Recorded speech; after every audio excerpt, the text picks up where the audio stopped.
जय श्री कृष्ण। आप सबका वैदिक प्रेडिक्ट में स्वागत है। दोस्तों, आज का जो टॉपिक है वो बहुत ही खास है। 30 मार्च को 6 ग्रहों का योग बन रहा है मीन राशि में, और ये बहुत बड़े एक बदलाव की ओर इशारा कर रहा है, क्योंकि 29 तारीख को रात को शनिदेव राशि परिवर्तन कर रहे हैं। ये भी एक बहुत बड़ा परिवर्तन है जो 2.5 साल के बाद हो रहा है। अपनी राशि परिवर्तन कर रहे हैं और 30 साल बाद मीन राशि में आ रहे हैं। मीन राशि जो है वो कालपुरुष कुंडली की एक 12वीं राशि है। इसे हम ये भी कह सकते हैं, जो मीन राशि है, 12वां घर जो होता है वो इनफाइनाइट है, अंतरिक्ष है, बहुत ही अनंत कह सकते हैं इसे। जैसे तो इसमें जब 6 ग्रहों का इकट्ठे हो रहे हैं तो इसका बहुत ही बड़ा महत्व बनता है।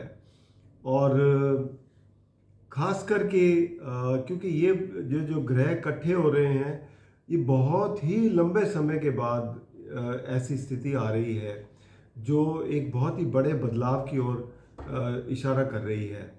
इसका देखें तो वैश्विक रूप पे काफ़ी प्रभाव पड़ेगा।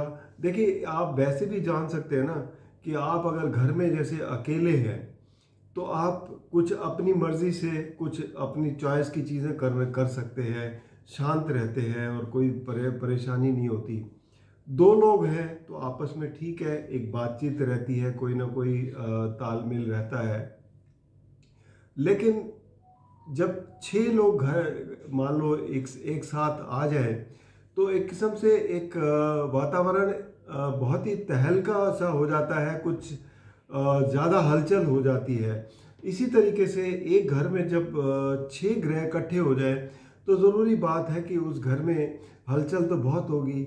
और काल पुरुष कुंडली का ये 12वां घर जो है, ये बेसिकली अगर हम देखें, ये रिप्रेजेंट करता है व्यय भाव है, मोक्ष का भाव है, और साथ ही में एक बहुत ही आपके जो सबकॉन्शियस माइंड को भी रिप्रेजेंट करता है। क्या सोचते हैं आप अपने बारे में, जो आप निद्रा लेते हैं, जो ड्रीम्स लेते हैं, वो भी इसी से रिलेटेड है। तो इन सब चीज़ों का बड़ा प्रभाव पड़ता है, और विदेश को भी ये रिप्रेजेंट करता है। तो जहाँ पर इतने गहरे वो चीज़ें देखी जाती हैं, तो वहाँ पर 6 ग्रहों का होना एक बहुत ही महत्वपूर्ण घटना ही कही जाएगी। और साथ ही में हमारे ज्योतिष में भी इसको एक गोला योग भी बोला गया है। जब एक घर में 6 ग्रह हों तो गोला योग भी बनता है, जो कि जिसको एक अच्छा वो नहीं माना गया है। और साथ ही में एक चीज़ और कहूँगा कि 29 तारीख को, क्योंकि सूर्य ग्रहण भी पड़ रहा है, 30 तारीख को ये ग्रहों का योग हो रहा है, और नव वर्ष जो शुरू हो रहा है जो हिंदू कैलेंडर के हिसाब से, वो भी इसी दिन शुरू हो रहा है। तो ये सब चीज़ें, घटनाक्रम एक ही साथ एक ही समय पर होना, ये कोई छोटी बड़ी बात नहीं है। ऐसी जो स्थिति है बहुत समय के बाद आती है दोस्तों, और इसका काफ़ी बड़ा प्रभाव पड़ता है। अब वैश्विक रूप पे देखें तो ये, क्योंकि ग्रहण जहाँ पर विजिबल है वहाँ पर ज़्यादा प्रभाव डालेगा, और ये 6 ग्रहों की युति का भी प्रभाव ज़्यादा रहेगा।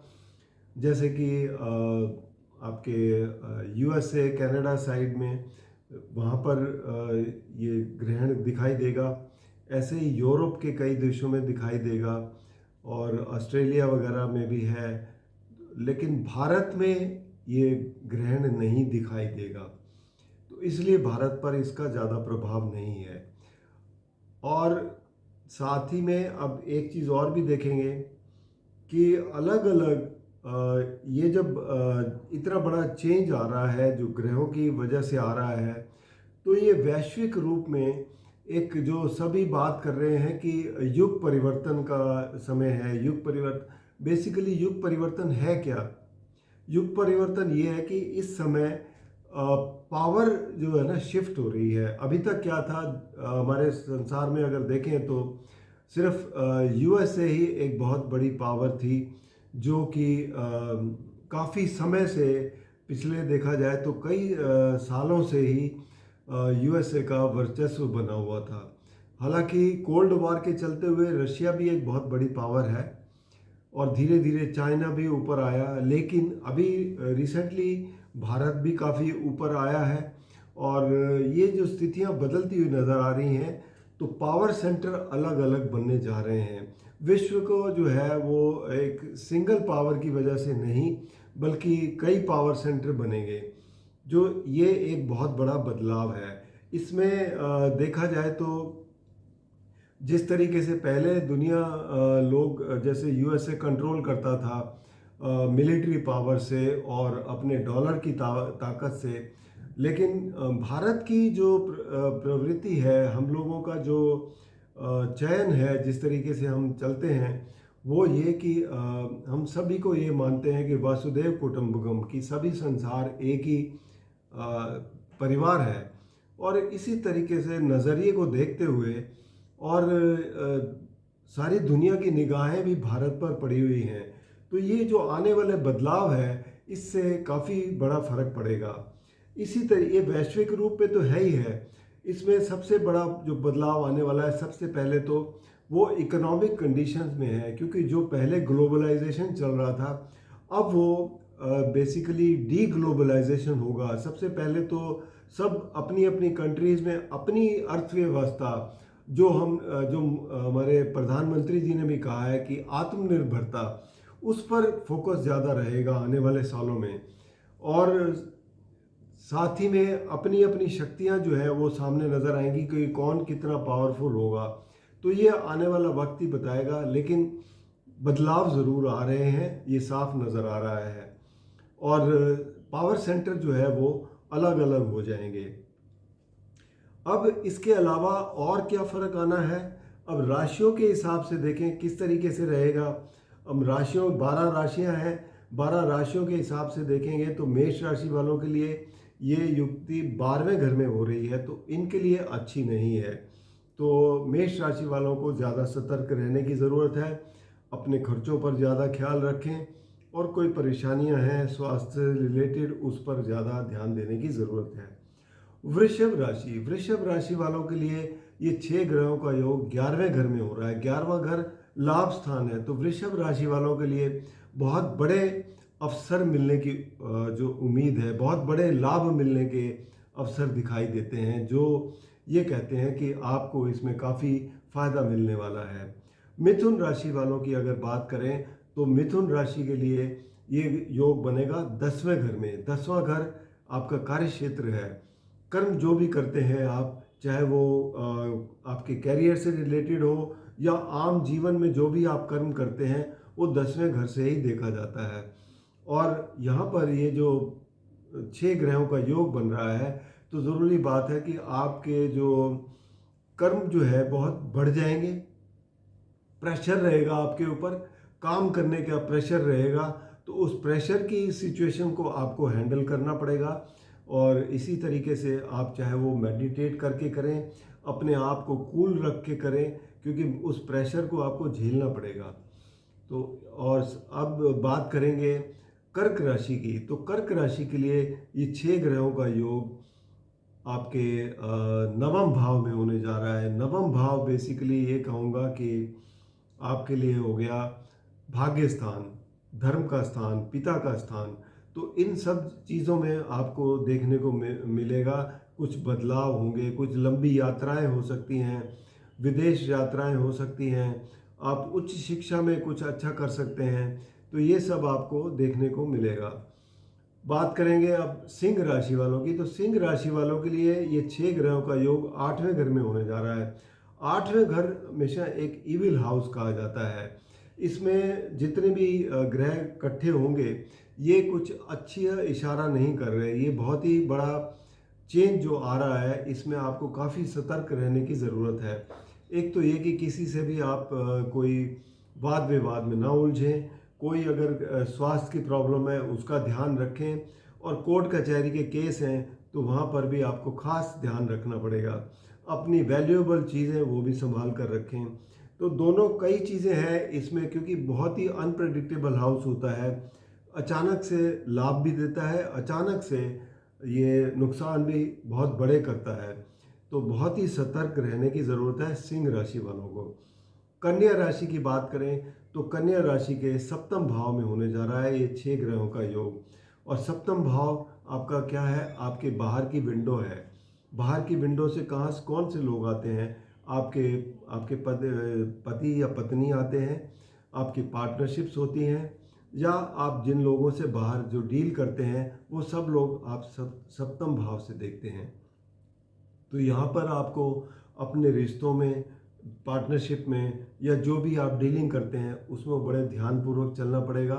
आपको बहुत ही सतर्कता से, बहुत ध्यानपूर्वक, हालांकि इसमें उम्मीद है कि आपके कुछ उसमें प्रॉफिटेबिलिटी भी हो, वो अच्छे रिजल्ट भी मिल सकते हैं। तो कोशिश करें, अपना फोकस बनाए रखें तो आपको फ़ायदा होगा। अब बात करें तुला राशि के लिए, तो तुला राशि के लिए 6 ग्रहों का योग बनने जा रहा है छठे घर में। अब छठा घर जो है वो बेसिकली रोग, रिपु, ऋण का होता है।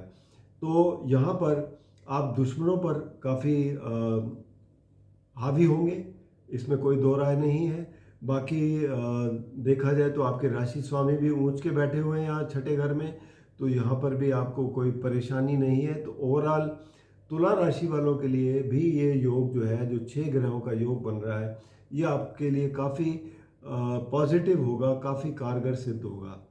वृश्चिक राशि वालों के लिए बात करें तो वृश्चिक राशि के लिए पंचम भाव में बनने जा रहा है। पंचम भाव बेसिकली आपका विवेक का भाव है, बच्चों का भाव है, एजुकेशन का है, साथ ही में आपके जो क्रिएटिविटी है वो है। तो यहाँ पर आपको एक तो मानसिक तनाव हो सकता है, उससे बचने की कोशिश करें। दूसरा, जो भी काम करते हैं उसे फोकस करके करें तो कामयाबी ज़रूर मिलेगी, क्योंकि शुक्र यहाँ ऊंच के होते हैं तो क्रिएटिव काम में आपको बहुत बड़ी मदद करेंगे। तो ये सब आपको ध्यान में रखने की ज़रूरत है। अब बात करेंगे धनु राशि वालों के लिए, तो धनु राशि वालों के लिए ये योग बनने जा रहा है चौथे घर में। चौथा घर क्या होता है, सुख स्थान है, माता का स्थान है, प्रॉपर्टी वगैरह का स्थान है, वाहन का स्थान है, और जो बच्चे स्कूल में पढ़ते हैं स्कूल शिक्षा का स्थान है। तो यहाँ पर 6 ग्रहों का योग आपको फोकस से आउट कर सकता है। तो फोकस करके चलिए और परिवार में तालमेल बना के रखिए, समन्वय बना के रखिए, तो परेशानियाँ कम होंगी। अब बात करेंगे आपके मकर राशि की, तो मकर राशि वालों के लिए ये तीसरे घर में होने जा रहा है 6 ग्रहों का योग। तीसरा घर क्या है आपका, कम्युनिकेशन का घर है, पराक्रम का घर है, आपके पड़ोसियों का, आपके साथ जो लोग काम करते हैं उनका है, और आपके छोटे भाई बहनों का है। तो इन सब चीज़ों का है। दूसरा, साथ में आप अपने जो स्किल से काम करते हैं वो भी तीसरे घर से ही काम करते हैं।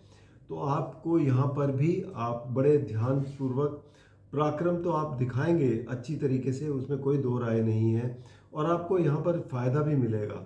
तो बस आप अपना फ़ायदा उठाइए, और जहाँ पर भी कहीं थोड़ी सी कमी है उस पर फोकस रखिए, काम पर फोकस ना हटाएं। फोकस अगर बनाए रखेंगे तो कोई दिक्कत नहीं आएगी। अब बात करेंगे कुंभ राशि की, तो कुंभ राशि के लिए ये 6 ग्रहों का योग दूसरे घर में होने जा रहा है। दूसरा घर क्या है, आपके परिवार का है, आपके धन का है, आपकी वाणी का है। तो इन सब चीज़ों पर आपको ध्यान देना है। खाने पीने का भी है दूसरा घर, क्योंकि ये माउथ को भी रिप्रेजेंट करता है, फेस को रिप्रेजेंट करता है। तो यहाँ पर आपको बहुत ज़्यादा अधिक ध्यान देने की ज़रूरत है, और वाणी का खासकर ख्याल रखें। वाणी में बहुत ही अच्छी तरीके से व्यवहार में लाएं जिससे आपको फ़ायदा हो। अब मीन राशि की बात करें तो मीन राशि पे 6 ग्रहों का योग होना, ये भी आपको बेसिकली आपके, क्योंकि सबसे पहले तो शुक्र बैठे हुए हैं अष्टम, तीसरे और अष्टम भाव के स्वामी, तो आपको स्वास्थ्य में परेशानी हो सकती है। सूर्य से अस्त होंगे कई ग्रह, तो सूर्य का ग्रहण भी है, तो इस वजह से यहाँ पर आपको परेशानियाँ हो सकती हैं। दूसरा, क्योंकि छठे घर के मालिक हैं, और साथ ही में आपके बाकी शनि और राहु का वो भी है, शूल योग भी है। तो आपके लिए यही कहूँगा कि थोड़ी परेशानियाँ ज़्यादा हो सकती हैं मीन राशि वालों को, लेकिन 50 दिन के बाद आपके लिए परिस्थितियाँ ठीक हो जाएंगी। तो तब तक के लिए आपको थोड़ा सा धैर्य रख के चलने की बात है। अपने काम पर फोकस रखें। कोई परेशानी है तो आप विष्णु सहस्त्र नाम का जाप करें, उससे आपको लाभ मिलेगा। तो ये था 12 राशियों पर जो ये असर होने वाला है, और इसका असर जो है कम से कम 50 दिन तो रहेगा। तो आपको अगर कोई भी व्यक्तिगत रूप में कोई परेशानी है तो नीचे दिए गए नंबर पर संपर्क करें, या फिर वैदिकप्रेडिक्ट.com पर लॉगिन करके अपनी कुंडली का विश्लेषण करवा सकते हैं। अंत में जिन लोगों ने नए ज्वाइन किया है उनसे रिक्वेस्ट करूंगा कि अगर आपने सब्सक्राइब नहीं किया तो कृपया सब्सक्राइब करके बेल आइकन ज़रूर दबा दें, ताकि आने वाली वीडियो की नोटिफिकेशन मिल जाए। और अगर आपको वीडियो पसंद आए तो आप इसे लाइक करें, शेयर करें, ताकि दूसरे भी इसका लाभ उठा सकें। धन्यवाद।